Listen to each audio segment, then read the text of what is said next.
નમસ્કાર મિત્રો, સ્વાગત છે તમારું યુટ્યુબ ચેનલના એક નવા વિડીયોમાં. ચાલો આજે વાત કરીએ વિદ્યા સહાયક ભરતી 2026ની એક એવી ખબર જે સાંભળીને કોઈને પણ લાગે કે વાહ, જેટલા ઉમેદવારો પાસ થયા છે એના કરતાં તો જગ્યાઓ વધારે છે. પણ શું આખી વાત ખરેખર એટલી સિમ્પલ અને સીધી છે? ચાલો આજે આ ભરતીની વાસ્તવિકતાને જરા ઊંડાણથી સમજીએ.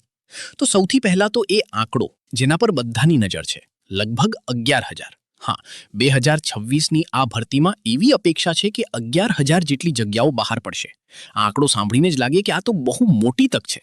પણ અહીંયા જ આખી ગેમ રસપ્રદ બને છે.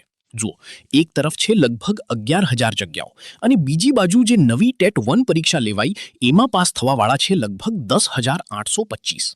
હવે પહેલી નજરે તો શું લાગે કે ભાઈ જગ્યાઓ વધુ છે અને ઉમેદવારો ઓછા, તો પછી ચિંતા શું છે?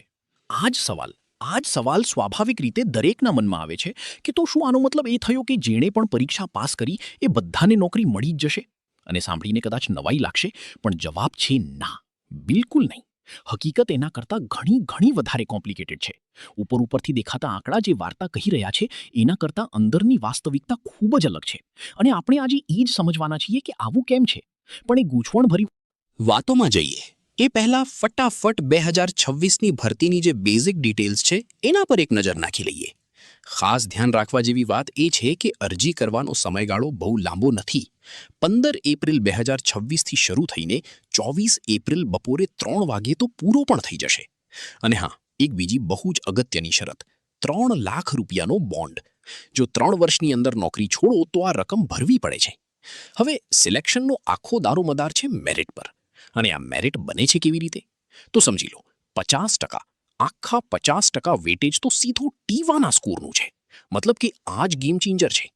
બાકીના 50%માં તમારું ડીએલએડ, 12મા ધોરણ અને ગ્રેજ્યુએશનના માર્ક્સ ગણાય છે. તો હવે આવીએ આજના વિશ્લેષણના સૌથી મહત્વના ભાગ પર. જો આપણે 2026નું ભવિષ્ય સમજવું હોય ને, તો આપણે ભૂતકાળમાં જવું પડશે. એટલે કે 2024ની ભરતીમાં.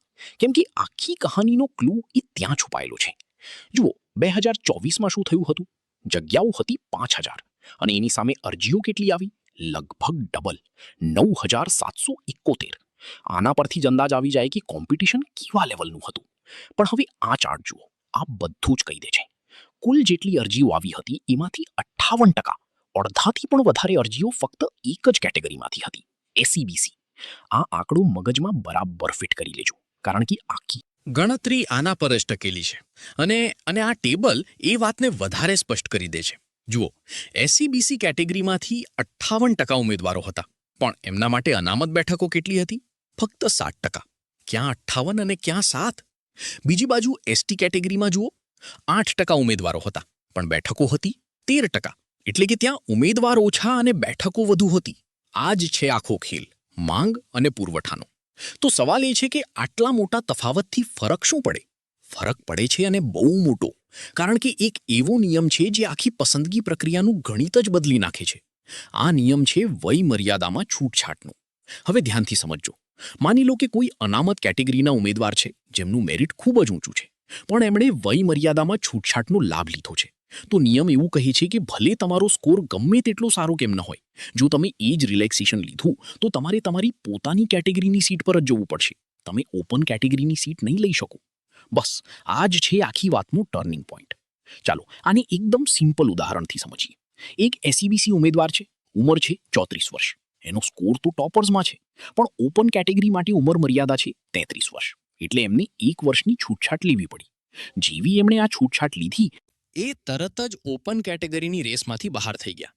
હવે એમનો સ્કોર ગમે તેટલો હોય, એમને સીટ તો એસસીબીસી કોટામાંથી જ મળશે.